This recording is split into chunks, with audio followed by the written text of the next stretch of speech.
तो चलिए आगे बढ़ेंगे। इसी बीच एक और ब्रेकिंग न्यूज यहां पर सामने आ गई, तो बता देते हैं। बड़ी जानकारी सामने आ रही है। आपको बता दें कि दिल्ली के डिप्टी सीएम मनीष सिसोदिया का एक ट्वीट सामने आया। हिमाचल की शिक्षा व्यवस्था पर उन्होंने सवाल उठा दिए हैं। कल शिमला में जनता से संवाद करूंगा, डिप्टी सीएम ने इस बात का जिक्र किया और कहा कि हिमाचल की शिक्षा व्यवस्था पर संवाद करने वाला हूं। बीजेपी ने सरकारी स्कूल में पढ़ाई का मजाक बना दिया है।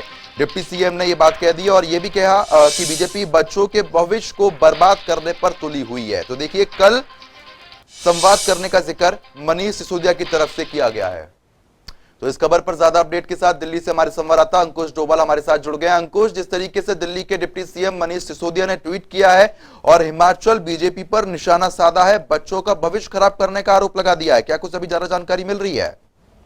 बिल्कुल, देखिए प्रद्युम्न, साल के अंत में विधानसभा चुनाव होने जा रहे हैं हिमाचल प्रदेश में और आम आदमी पार्टी अपनी जमीन तलाशती हुई नजर आ रही है हिमाचल में। और हम देख रहे हैं कि अलग अलग मुद्दों को लेकर मनीष सिसोदिया हो या फिर आम आदमी पार्टी के अलग अलग नेता हो, वो हमला साधते हुए नजर आते हैं। और अब एक बार फिर मनीष सिसोदिया ने हिमाचल प्रदेश के जो स्कूल है उनके स्थिति पर सवाल खड़े किए हैं और साथ ही कहा है कि वो कल शिमला जाएंगे और शिमला जाकर वहां पर संवाद करेंगे लोगों के साथ और साथ ही साथ पत्रकारों से भी मुखातिब होंगे और जिस तरीके की स्थिति हिमाचल में स्कूलों की है उसको लेकर सवाल खड़े करेंगे। इतिहास में थोड़ा जाने की जरूरत है प्रद्युम्न। हमने देखा था कि बीते दिनों गुजरात में भी जाकर आम आदमी पार्टी के नेताओं ने वहां की स्कूल की स्थिति के बारे में जनता को बताया था और लोगों तक ये संदेश पहुंचाने की कोशिश की थी कि दिल्ली में जिस तरीके के स्कूलों पर काम हो रहा है वो देश भर में इस तरीके के स्कूल बनने चाहिए। यानी कि चुनावी साल में आम आदमी पार्टी कोशिश कर रही है कि लोगों के बीच एक कड़ा संदेश दिया जाए कि दिल्ली मॉडल हिमाचल के लोग भी अपनाएं, लेकिन क्या हिमाचल के लोग दिल्ली मॉडल के साथ जाएंगे या नहीं,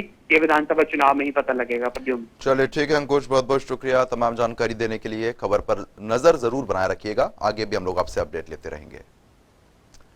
तो ये बड़ी जानकारी, हिमाचल की शिक्षा व्यवस्था पर संवाद करने वाले हैं कल मनीष सिसोदिया। तो आपको बता दें, ये बड़ी जानकारी